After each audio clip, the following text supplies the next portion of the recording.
UConn. Well, they're going for their fifth national championship in 25 years, which is astounding. Yeah. In and of itself. Then you add the fact that it's with three different coaches, one of which got them into NCAA trouble, and they're still back from that. So they have gone through everything. They've had multiple coaches, and they've done what Indiana has not been able to do. They not only did they survive the NCAA infractions, but they're thriving in post since then. And well, I mean, they had their wilderness time. They really did. You mean before 1999? No, well, they absolutely had their wilderness time before 1999. Really, before 1990. I mean, I'm just looking back at Basketball Reference, and you're like as you were talking right before the break, why are they not considered a blue blood? I mean, they're a new blood. They're what I would call a new blood. Sure. I mean, you look back at their history, and they go way back. But when you're looking at them in the 60s, I mean, you got one Sweet 16 in 1956. You've got an Elite Eight in 1964. Obviously, this is before the modern bracket. But there's not a whole lot of NCAA tournament wins before 1990. And Calhoun comes over. I think he was from Northeastern before that. He has three, okay, kind of shaky seasons. In 1990, they get to the Elite Eight. I think they got beat by Duke that year. I think that was Leitner's first, buzzer beater in that tournament, if I'm not mistaken, or it might have been the next year when they're in the regional semifinal. And then you have this stretch where they're pretty reliably a tournament team, and then you go into the late 90s with the Khalid El-Amin and Richard Hamilton teams and Ray Allen and those guys, and that's where you see this pick up, and they hit a different level. Really around that stretch, really from 94 to 95. 94 to 96, they're in three Sweet 16s. Then it's 98 and 99, and then that's when they beat a great Duke team for the title.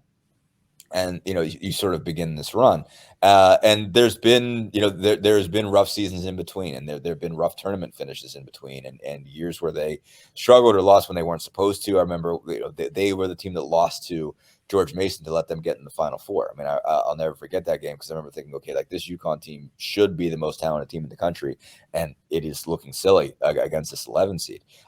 So they've had a lot of years that have kind of knocked them off of that case where people haven't talked about them in the same stretch, in the same breath as your Kansases, Kentuckys, or even your Syracuses. Like they haven't necessarily always been talked about at that level, even though Syracuse only has one title. But UConn has been in the mountaintop, several times, and they had their last two really on the backs of one guy each time, where Kemba Walker absolutely carried them in 11, and then Shabazz Napier carried them in 14. And so I think they're just looked at differently because even those teams weren't necessarily looked at as great teams. I mean, I think what was that UConn team with Napier like an 8 seed? I mean, like what were those guys? I mean, that was not a team that was supposed to win. That 11 Final Four was ugly. But Walker just, was the one guy on the floor that was, that whole weekend that was playing really good basketball. And so they're, I think, just viewed differently than other programs, but it is a really successful group. And it's just what Danny Hurley has done is really impressive. Just got to a couple tournaments, won and done the last couple seasons. But it is a pretty quick turnaround around there, by their standards. And, for him to get back to there that fast is really impressive. And I thought this team was pretty good. But man, I mean, they just looked incredible on Saturday night against Gonzaga. I thought that was going to be a great basketball game, and it didn't end up being that way because UConn was just that good. Yeah, UConn is looking pretty good. I got to see them in New York, and they're just playing really good basketball, and they don't really seem to have holes. They are just a solid team that plays hard, and I can understand why their coach he's got that kind of passion. But man, they're doing all four of these teams. They're so unique. Of course, UConn is got a little bit of lineage, but Miami, we're thinking them about NIL, but that's not really fair because they didn't really bring a bunch of guys in, I don't think, other than Nigel Pack. Yeah, well, that's pretty important. Well, I mean, it was, but Indiana could have had him for free. Yeah. Yeah. Probably twice, not twice, but they could have had him a second time. Archie just wouldn't recruit him. Right. Yeah. The first time. Yeah. I mean, so, and I don't know if they would have had a shot at him this year. And they obviously had, point guards coming in, with Hood Schifino, and what situation would that have been like if you bring in Pack and Hood Schifino at the same time and obviously start the season with Xavier Johnson? What would that have looked like at its beginning? I mean, that would have been kind of awkward, and Pack might have been in an unfair scenario. But yeah, they could have been in pretty good shape if they would have had Pack in the first place, and they would never had to go get Xavier Johnson. Not that he's been a problem or anything, but that might have obviously helped Archie Miller's cause. But yeah, no, obviously it cost a lot of money to get him, but he's playing worth the money, for sure. John Ruiz has been, I think, in the sense that you get a return on your investment in his position. He almost had both of his teams in the Final Four. He was this close. This close. And if he'd have just spent a little more money, he might have been able to get that women's team there. But that's not, that's not why Indiana lost to him in the women's side, and they shouldn't have lost to him. And speaking of that, the Big Ten looking at getting potentially 3 teams into the Final Four without Indiana. Yeah, potentially. I don't think Maryland's beating South Carolina tonight.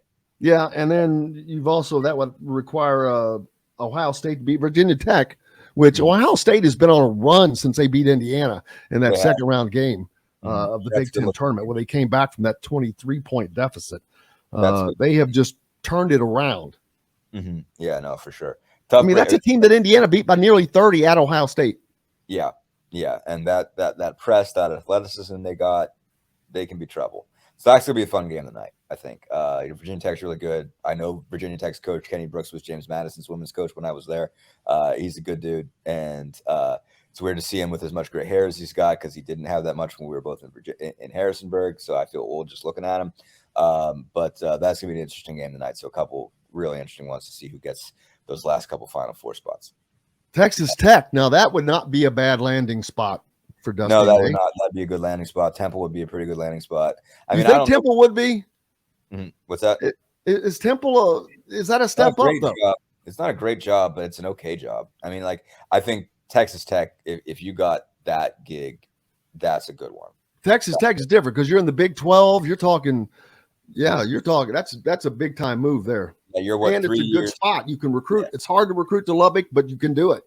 Right. You're 4 years back of a national title game run, so you can get there. Obviously, the issue is, for as much as,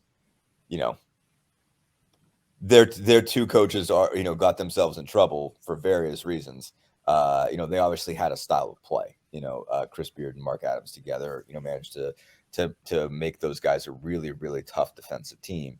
And so you got to have a style. You got to have a way that you play, and it's got to translate, and you have to be okay with not getting the best athletes in the Big 12. Like it not being able to rely on that. You have to be able to win in a way that doesn't require you to have the best, most talented players in your league.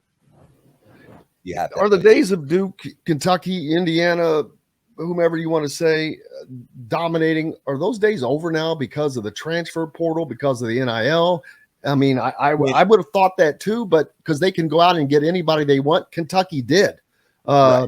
North Carolina did. They improved, and both of them went. Not only did they regress, North Carolina, first team preseason number 1, to not even make the tournament with the lineup they had. It's mind-boggling.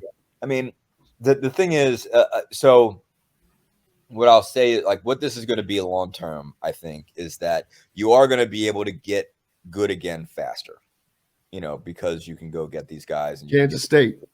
Yeah, exactly. You can your rebuilds can move faster. On the flip side of that will mean coaches are more in trouble as far as keeping jobs. They will not be tolerated very long if they are losing because they're not going to view it as on the same time frame as where you get 4 years, so you get a whole class. That's probably going to be less. You're probably looking at 3 to get to get one done. So, but I think that. I mean, the Dukes, the Carolinas, the Kentuckys, they will adjust.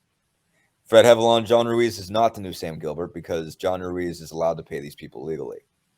That's right. And he has not won any national titles with his yet. No. But again, like, so I don't know enough about the Sam Gilbert specifics. I mean, I obviously know the basis that he was, John Wooden's, bagman, but Bagman. For those of you who don't know, most of John Wooden's big time players were purchased and paid for by Sam Gilbert. Allegedly, I don't know. Allegedly. We had to say allegedly. I don't think we can. Allegedly. I don't know if there is evidence, but bottom line, everybody knows about Sam Gilbert if you know about UCLA. Now, I don't know. Yeah, he's dead, so right. Right. I guess we can't defame him. He can't sue us. Anyway, point of the matter, like, obviously, when it's illegal and nobody else is doing it, you have an advantage. When it is legal and everybody else is doing it, you have less of an advantage. Because you're just in an arms race. And so John Ruiz just got out in front of the arms race. And it turned into something. John turned it into something faster than I think we all realized it was going to. And I think everybody's managing. Coaches are upset about it or whatever. But to your point, to your initial question, I mean, like, I think the Dukes and the Carolinas are going to, they're going to adapt. They're going to respond, and they're going to figure out what it takes to win, because they're used to being up there, and they will find a way. But there will be a constant sense of more parity because these guys will move around. And I mean, like, a big piece of it is this, like, it allows guys who do not have an opportunity to go get one faster. Like, I was just, like, looking at Florida Atlantic's transfers. They got 2 starters that are Power 5 transfer guys, right? Those guys didn't play. Like, Goldison, the center, played in like 10 games at Texas Tech. Brian Greenlee was at Minnesota. Barely played at Minnesota at all. I averaged like 0.3 points a game in his one season there. Like, what it is doing is moving a lot of talented players that go to big time schools, who sit on benches and are stuck there, to move and go find a place to play, and they contribute. I mean, like, 4-year guys are still going to matter. Like, and there are, like, it's still, I mean, transferring's not easy. Like, just from a standpoint of, man, you got to move all your stuff. You're a college kid. Like, whether you're like, what, you got to move all your stuff, you got to go make all new friends. Like, you're still a college kid. And there's a lot of movement. There's a lot of guys transferring and stuff like that. But it is easier to stay.